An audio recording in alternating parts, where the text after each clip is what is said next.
So welcome everyone to this meeting on women, water and farming. Today's event, we're launching our ODI Insights report into how rural women and men are differently affected by climate vulnerability. My name is Caroline Harper, and I'm the head of the Social Development Programme, not the Water Programme, but the head of the Social Development Programme here at ODI. And we mainly focus on issues around gender and exclusion.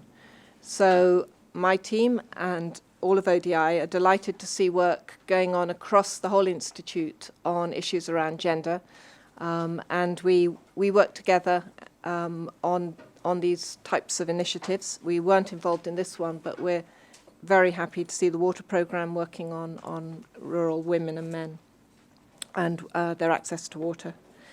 As I'm sure you're all aware, 70% of poor people in sub-Saharan Africa live in rural environments, and farmers are frontline managers for as much as 90% of the world's water. So agricultural water management is essential to achieve many of the social development goals, SDG 1, 2 and 6, on poverty reduction, sustainable agriculture and water management. But men and women have unequal access to controlled water resources. So formal and informal structures, rules and norms means that water-related responsibilities are assigned to women, but water-related powers and rights are assigned to men very often. So supporting women's access and decision-making power will also support the SDG 5 on gender equality. And our research asks how women are more exposed to water insecurity and climate risk and how we can redress the balance. So today we have a panel here. We have remote participation, and I should also say we've got a large online audience who I'd also like to welcome today if you're watching online. Obviously, please do also follow today's events on Twitter. I think there should be a Twitter. Oh, yes, it's up here on the slide. So here, today we've got Naomi Oates, who's a researcher in the water team here at ODI. We have Robin Willoughby, sitting to my left, who's policy advisor in the Food and Climate Justice team at Oxfam GB, and he leads Oxfam International's agricultural investment policy work. And online, we welcome Sebil Wongel Denke, and I'd like you to tell me how to properly pronounce your name, please, since I will have to introduce you many times. She's director of the Gender and Nutrition Programme at the Ethiopian Agricultural Transformation Agency, and she joins us via video link from Addis Ababa. What should I call you? Is there? Did I pronounce it okay? Sebil. Yeah, you're fine. You can call me Seble. Yeah. Seble. Okay, great. Yeah. Thank you very much. So we'll start with our first speaker, who's Naomi. She's a research officer in the Water Policy Programme and focuses on the socio-political and institutional dynamics of water resource management to better understand how to support poverty reduction, environmental sustainability and climate resilience. So Naomi's worked across Eastern and Southern Africa, leading and participating in policy-orientated research initiatives, and she conducted the fieldwork in Malawi, and she will now present the key findings of the report. We'll then move to our two other panel members to discuss the report, and then we'll open it up for a discussion with all of the audience here and our online audience. So I'm going to pass over to Naomi. Thanks. Can I just get there? Thank you. Okay, thank you, Caroline. Could I just get the presentation up on the screen?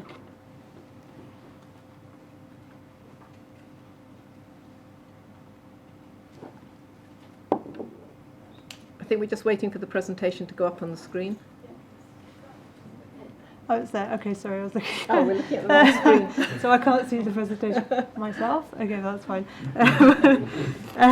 Yeah, before I start, I just wanted to iterate that this has been a collaborative effort. So, although I led on the Malawi fieldwork together with our in-country consultant William Chadza, who I hope is listening online, Helen and Nat from our team have been very instrumental in some of the conceptual development and literature review behind this behind our thinking, and Roger was also doing fieldwork in Ethiopia. So yeah, it was a collaborative effort, and I may draw on my team members for the more difficult questions relating to their parts of the research. The ODI Insights series is a series that is designed to draw attention to urgent issues and emerging problems in development, and the idea is to suggest practical solutions to some of these problems, but also very much to serve as a catalyst to inspire debate and to inspire further research and positive changes in development practice. And this particular piece of research arose from the recognition that although women often play a very vital role in agricultural production, to date, gender has often been treated as a very peripheral issue to agricultural water management. And yet, agricultural water management, in turn, is critical for securing for food security in a changing climate. Hence, there is a need to look at the intersection between agriculture, water security, climate risk, and gender. And this is what we seek to do in this report. So I think the impacts of the El Niño and the related droughts and floods in the Horn of Africa and in southern Africa have really refocused attention around this issue of water security and how water security is important for agricultural production.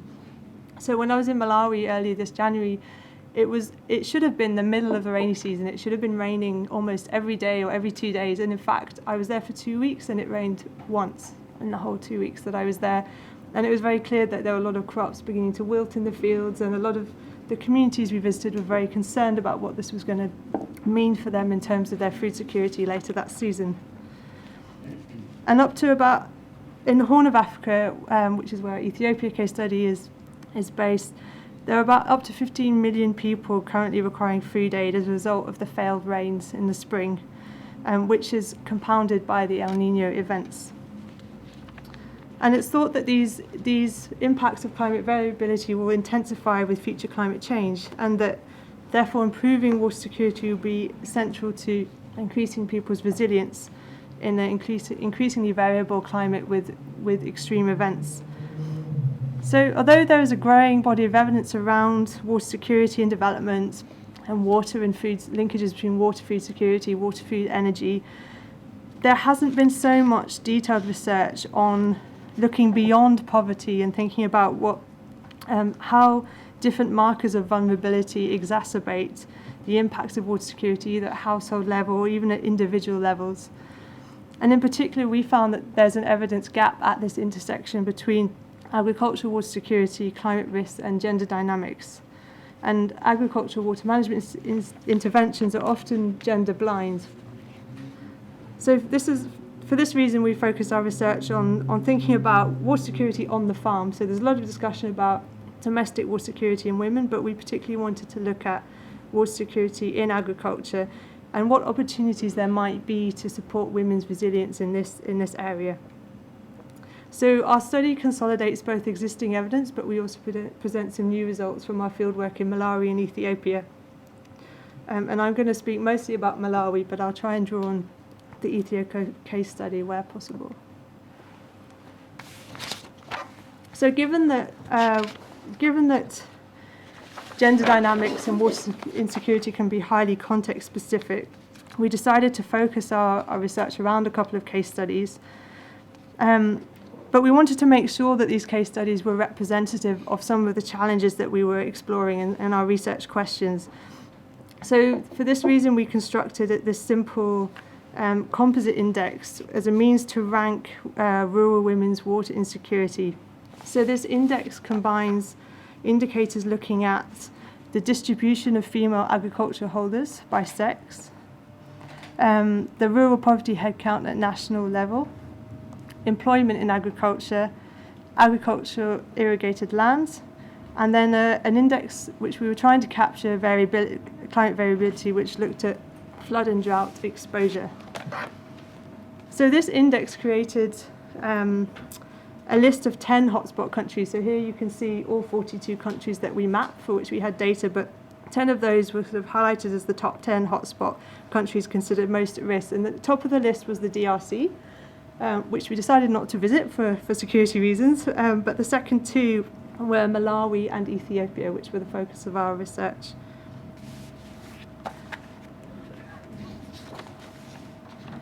So Malawi was our main case study, and we visited 4 communities, each in a different district, and we used a combination of participatory and gender-sensitive research methodologies. So that included single-sex focus groups, some participatory mapping and seasonal calendars, as well as semi-structured interviews with key experts. And then Ethiopia was a bit more of a light touch case study. We conducted interviews in country, but also drew quite heavily on previous experience in the country and some of the literature. And our review of both the global evidence and our case study literature drew attention to 3 main issues, or 3 key ways in which we felt that women farmers can be differently affected by water insecurity, variability and drought. So my presentation will be centred around these 3 kind of issue areas. So I think the first area is to recognise that often in development we distinguish between water for domestic uses or wash service delivery and water for agricultural or productive and economic uses. And actually when you go to the ground and you visit communities, you find that this is a very artificial division, and it doesn't really reflect the way in which households or individuals, women, experience water insecurity and how it affects their daily lives. So improving domestic water supplies or access to water for domestic needs can actually have positive effects on agricultural production. And this happens both through improving health outcomes, so ensuring that there's more labour available in the household because you have less time off sick, but also because it frees women's time to invest in agricultural activities. Women are often at a disadvantage compared to men because they're expected to work across domestic and non-domestic spheres of activity. So women are the ones responsible for looking after children, for collecting water, for cooking, but they also have to spend time investing in agriculture. What's more, a lot of women's time or activities are unpaid and often go unrecognised. So there's the danger that they're not factored into economic policies or social policies because they're just not as visible as men's activities. Whereas in contrast, men have much more time to pursue high return activities. What is often less emphasised is the fact that these relationships between domestic and agricultural water supply has a seasonal pattern, and that's what we're seeing in this calendar here. So often the demands for collecting water, so for example here between July and October is the peak time of water scarcity, where you'd expect women have to travel further to find sources of water due to, I know, for example, boreholes breaking down or more nearby sources drying up. But at the same time, they're having to work both in rain-fed production, so the end of the harvest season, and then preparing plots for the following rainy season, but also in irrigated activities. So this is quite a crunch time around women's labour input. So this means that women essentially have to make trade-offs. They have to decide between whether they invest in their own plots and growing food for tomorrow, whether their immediate needs for food mean that they go and work in another person's field to get cash to buy food, or whether they spend their time collecting water for the household. And these are trade-offs that are quite unique to women and that men don't necessarily experience in the same way.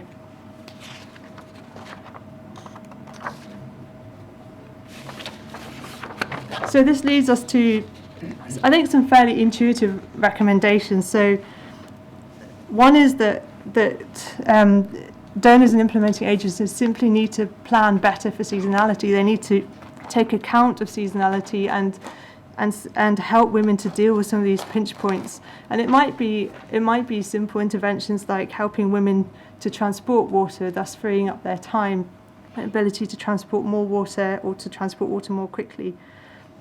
There's also a water economy and livelihoods analysis approach which builds on these seasonal calendars, which is a way of auditing the water uses within families, looking at how families juggle burdens of water collection and agricultural labour, and that can be a useful tool for informing the nature and timing of interventions. I also think linked to this idea that the divide between domestic and productive uses of water is quite an artificial one, and one that comes from sectoral divides rather than local realities. There's the need to think about how water is really used in a community and how it's used for multiple needs. And it might be that you design systems that are better able to cater for multiple needs, or it might be that you look at upgrading existing systems. But there's also a need to make sure that these designs are taking account of women's particular needs, whether it's technological designs or whether it's institutions, and making sure that women's needs are factored in from the start. And thirdly, there's a need to build linkages, better linkages between WASH and food security intervention. So particularly with the current food security crisis in Ethiopia, there's a very strong monitoring, drought response and monitoring program around food security, but water is still not being factored in, and actually water security can be much more immediate need and can ultimately undermine food security. So there's a need to also better integrate water and food interventions. Sorry, I need to speed up a bit, I realise. Okay, so let me speed up a bit. So the second area that we looked at was around assets and institutions, and specifically in relation to irrigation. So irrigation is often touted as the way of dealing with water insecurity in predominantly rain-fed agricultural systems, but in a lot of sub-Saharan Africa there just isn't much irrigation, particularly in countries like Malawi and Ethiopia.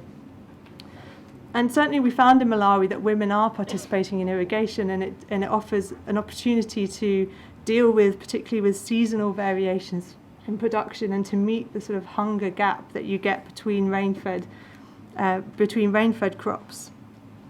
But their ability to benefit from irrigation is very much mediated by their access to resources, so having the finances to invest in renting land or renting equipment, but also their ability to have a say in decisions being made about water allocations. For example, where you have an irrigation scheme and irrigation turns, women need to be able to meaningfully participate in these institutions. And access to land is often the crucial element, but also access to other inputs and labour and training. Women are often disadvantaged in these areas, which means that they're less able to make the most of irrigation interventions.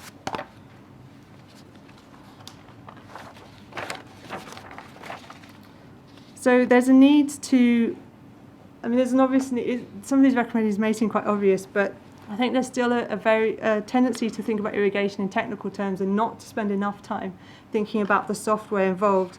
And this is not just institutions for managing water, but it might also be institutions to enable women to access the land or to access credit or savings in order to invest in irrigation.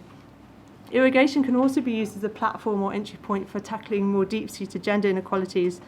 So, for example, one NGO we found was we're using male champions of change, so male role models within the community who would promote women's equality, particularly with respect to sharing control over household finances. And in that way, try to tackle some of the more deep-seated challenges that women face.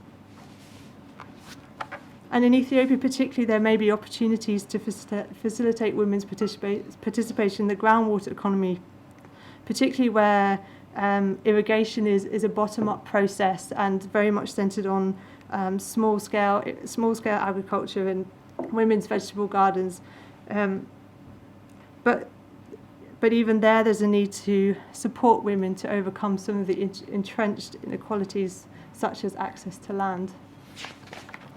And finally, and a little bit moving away from an exclusive focus of farming and water, we found that actually mobility came up as a particular issue, mobility and the ability to diversify out of agriculture. So while agriculture can support poverty reduction, and the long-term pathways out of poverty are likely to lie outside of the agriculture sector, and actually already about 50% of households in sub-Saharan Africa, households in sub-Saharan Africa generate about 50% of their income from non-farm activities. And that includes transfers or remittances from urban areas or even abroad. So the movement of people and money is increasingly critical in helping men and women withstand some of the shocks and stresses related to climate variability and water insecurity. Hence, we argue there's a need to broaden our focus beyond the farming sector and look beyond the rural economy for solutions. However, again, women in this sector are at a disadvantage. They often have less skills, less education. They struggle to get into higher income earning jobs and more secure jobs as compared to men. And in Malawi, there seems to be a trend towards feminization of agriculture where men move away for work and women are left behind. And this can have very mixed effects. So some of the women we spoke to, they were on the one hand, they admitted that yes, their husbands did send back some money, but they also were complaining that often it wasn't enough.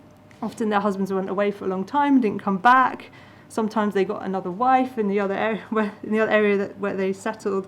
And so there was a kind of mixture of benefiting from remittances, but also feeling a bit abandoned by their husbands. And these dynamics can also have longer-term implications for gender identities and the relationships between men and women within a community. So just to highlight a few opportunities. So I think there's definitely a need to support women's diversification within rural economies, but also to make sure that they're benefiting from migration patterns. So a lot of investments in rural areas are still very much centred on agricultural activities, but investing in broader social goods or public goods such as road infrastructure, electricity, communications, that can stimulate growth in other types of economic activities, not purely in agriculture, and also providing women with the skills that they might need to pursue non-farm jobs. There was also a lot of innovation in the sense of linked to remittances. So, for example, in the communications technology industry, people sending money through mobile phones, and this really opens up banking services and flow of remittances to areas that are otherwise quite remote and can't access normal banking services. But again, there's a need to make sure that these services are gender sensitive and that women do benefit and participate in some of the design of these technologies and services. And finally, in relation to migration, we found that there's just a lot of gaps in knowledge, a lot of gaps in data. It's not clear the extent to which climate risks or water insecurity drive migration patterns, or the role that remittances can play in buffering water insecurity, particularly when it comes to ex-ante preparedness and adaptation as opposed to dealing with a shock after it happens. And also, migration is a very complex issue. It's very context specific. So understanding the potential for migration to benefit women really requires some very context specific research. And in Malawi particularly, there just wasn't much data available to date. So just to conclude, I think it's important that we don't depict women purely in terms of vulnerability, because much more can be done to support women's agency in a positive way and help them to overcome and navigate constraints. And that means that more attention needs to be given to women's needs, but also their capabilities as farmers and as agricultural water managers. And this is critical, we think, to achieving many of the SDGs that were mentioned at the start. But we also think that governments and donors could do a lot more to support women in taking a much more concerted action to make gender a central part of programming. And this is first and foremost is about addressing women's needs, their practical needs in relation to their day-to-day responsibilities, but more fundamentally to think more seriously about how to support transformative change and tackle deep-seated inequalities. And apologies for going over, but I'll stop there. Great. Naomi, thank you very much for that. It's very interesting to put water at the centre and then understand how that affects women, and I would add girls as well here. As someone who works on gender at the centre and then looks at how other factors come into play, I thought this resonated really well with a lot of the models that we use. It certainly came out three of the core types of capabilities that we work with in gender around voice, around entitlements and asset control, and around livelihoods, educations and skills, three core areas that anyone working on gender really looks at. And certainly I would also, when we come to questions, want to add in issues around physical integrity and safety around water issues. And I think also issues around families and girls and younger women and their role in water, including and also in migration very much. So really raises a lot of interesting questions around issues of gender. But I'm going to pass over to our water specialists and to Robin first of all. Robin works on the linkages between climate change and food security. He's previously worked for Chatham House and Concern Worldwide and has authored papers on proven approaches to empower women in agriculture. So I'm going to pass over to him to hear his comments on these issues. Thanks, Caroline. Thanks for the opportunity to be here. So on behalf of Oxfam International, we'd like to say we really welcome this report. I think it's a useful addition to the work that's already out there around women, water and farming, but particularly looking at the linkages between these three areas, which is underdeveloped in the literature at present. I particularly liked 2 points from Naomi's presentation. The first one was around the linkages between gender, water and migration, which leads to the feminisation of agriculture. And that's certainly something that resonates with our own experience. And secondly, in her framing comments at the end, she mentioned that we don't want to frame women by their vulnerability or assess women solely by their vulnerability. We actually need to look at women as empowered actors. And that's something that I think is very important that I want to come back to later. So I have 5 minutes to speak about three things. Firstly, I've been asked to talk about where we agree with the findings of this report. Secondly, I'd like to draw out some additional points that I think might be useful for this discussion. And thirdly, I'd like to highlight some lessons from this research, but also our own experience, which could be good for policymakers and practitioners in this space. So what I particularly liked about this particular report is that it focuses on the inequality of impact from climate change, and especially that it tries to draw out what this inequality actually looks like on the ground. And this is something that resonates with Oxfam's own experience. So just to start, I'd like to give a very short example to illustrate one particular case study that I think is useful here. So during the previous drought in the Horn of Africa, our humanitarian team conducted some qualitative research in the Somali region of Ethiopia. And we essentially asked men and women the same question. We asked, when did drought start for you? And how do you personally define drought? And the research really came out with some interesting responses.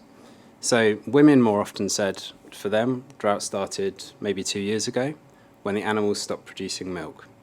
Whereas men more often said, for them, actually drought started about 18 months ago when the animals started to die. Now, for me, I think that we can infer two main things from this. The first is that women appeared to experience drought sooner than men. And the second thing is that women appeared to experience drought in a different way to men. They experienced it predominantly in health terms, when a milk production led to reduction in health for their children, whereas men actually seem to feel it in economic terms as a valuable asset depreciated. So I think that's important to think about that case study in the relation to this research. One thing I feel is actually potentially less well covered by this research that's important to draw is the linkage between water insecurity and physical insecurity for women. So during drought, for example, we often find that women have to walk further to go to a water point. We find that they have to work longer in the fields often. And thirdly, that they have to travel greater distances to pursue alternative livelihood activities. Now, what does that actually mean? Our experience shows that these types of activities, which are largely driven by water insecurity, can increase the exposure of women to cases of sexual violence in the community. And I think it's really important to draw that particular linkage to water as well. So, just to conclude, I would like to focus more on what needs to be done. So I feel that there's a fair amount of research out there on what the impacts of climate change are on women. There's also a fair amount out there on what the impacts of climate change are on water availability. But what's lacking is actually a clear consensus on what should be done and by whom. So here's 3 ideas that I'd like to put on the table for policymakers and practitioners working in this area. The first one, we need to do much better to understand what the specific risks and vulnerabilities are that are faced by women in rural communities. And this is especially the case as the most vulnerable are often the ones with the least voice, basically. So men and women often have different needs. Men and women often farm different crops. So we know, for example, men are more likely to farm cereal crops or cash commodities, whereas women are more likely to farm fruit and vegetables or tree-based commodities. And this also means they're very likely to have different water needs or different irrigation needs. So at Oxfam, we see great potential for smaller scale solutions to irrigation for women, such as solar-based or low-carbon options that we think could actually be very useful in this context. We also need to do better to understand risk from the community level upwards, and there are specific tools that we can use to do this. One of them is the vulnerability and risk assessment methodology, which I think is very important to know about in this context, and I can talk about that a little bit more later if necessary. The second thing is we really need to build on what works. So there are some fantastic examples out there of programs that have successfully improved water security by good natural resource management. So the so-called greening of the Sahel is one of them, where farmers and communities in Niger successfully reforested around 5 million hectares in the country over 2 decades, and that's around 200 million trees. And this was largely achieved through better land management and had very, very positive results on the livelihoods of both men and women farmers. So we need to do a clear diagnostic of what enabled success in this example and other examples that we can draw on in this area. But thirdly, and finally, we need to reframe the debate. So we need to move away from seeing women, and rural women in particular, as victims or beneficiaries. Where we need to move towards is actually a situation where women are perceived as empowered actors with the tools to reduce their own vulnerability. So I'll just circle back to those 3 points, just to finalise. The first one is we need to better understand the risks faced by women. Secondly, we need to build on what works. And third, we need to reframe the debate. Great, thank you very much, Robin, for that. And we'll come to questions shortly. I'm going to turn to Seble now to give her comments on what she's heard so far. Okay, thank you very much. Thanks for the opportunity.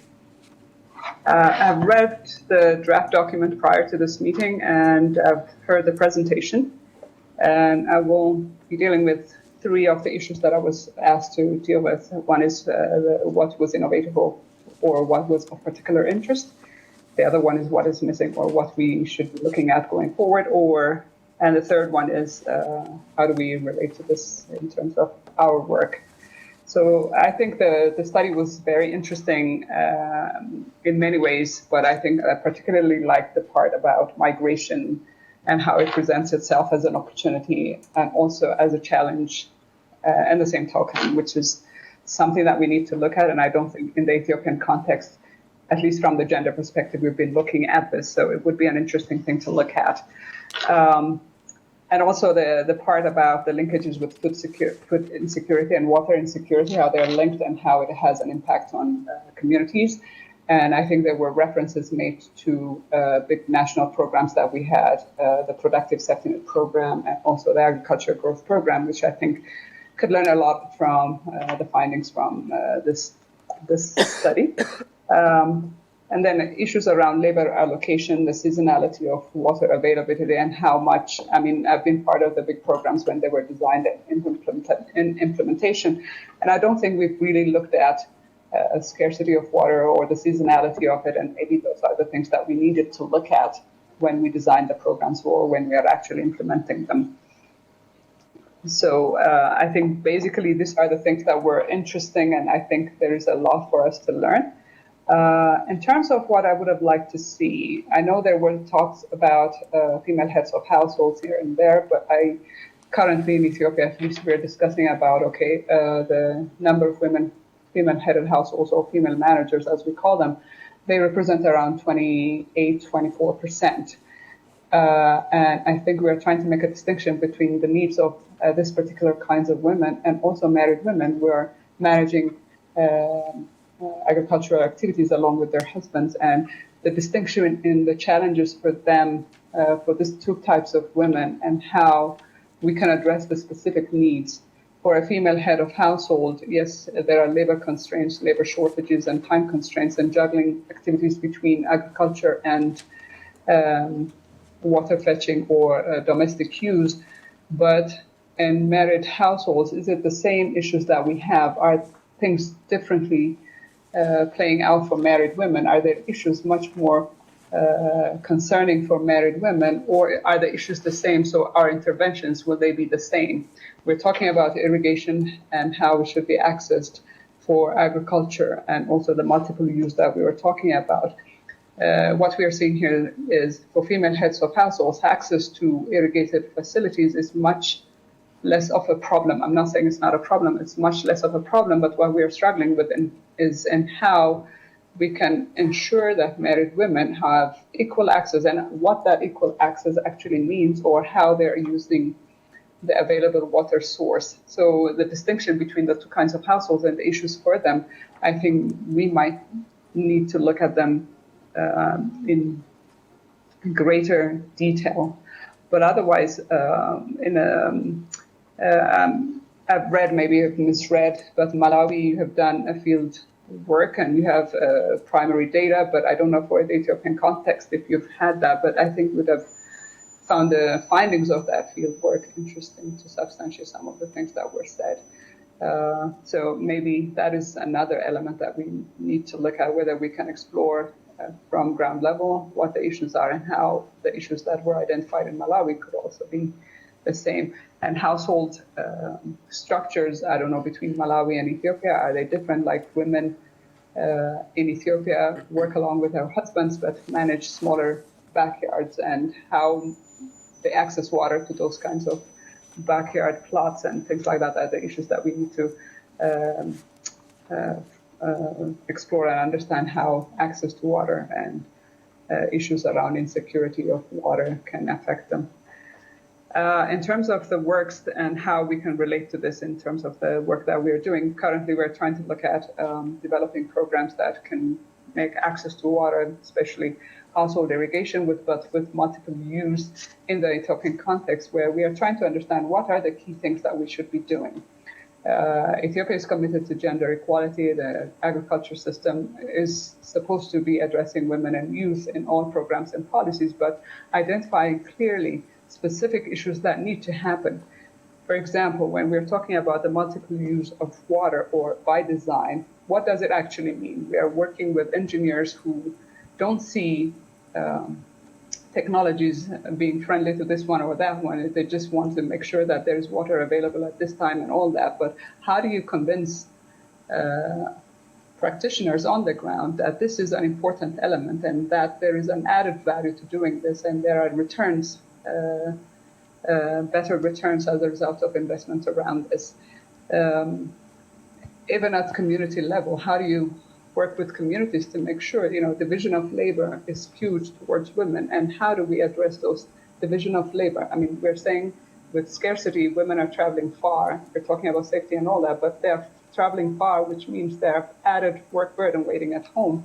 But we're doing very little in changing the division of labor amongst the household members. So how does that play out? Do we need to address those, and how do we convince farmers, or how do we communicate to farmers that the added value of having that division of labor worked out well enough for them to be supporting each other, as opposed to one being overloaded with work while the other one has leisure time to do 1, 2, 3, and 4 things. So I think the recommendations coming out of this, if they could be very specific and if they could be specific enough, then we can pick things that we can propose to already ongoing programs that we have in Ethiopia, which focus on irrigation, and see some changes for the women. So in a nutshell, what I would like to say is like coming up with concrete recommendations for the findings to be able to present to policymakers or implementers to say, this is what we need, this is what the issues are, and this is how we're going to be doing it. I think I'll wrap up here and wait for the Q&A. Thank you. Great. Thank you very much, Seble. I should have pointed out that Seble's worked on gender issues in government directly for the last 3 years, but has been working on government-led national agricultural programs for the past 8 years, and has previously worked for the Ethiopia-Canada Cooperation Office as Gender Equality Advisor on food security, agriculture, governments, and private sector development work. So thank you very much. We're going to be opening the floor now for comments and questions on this issue.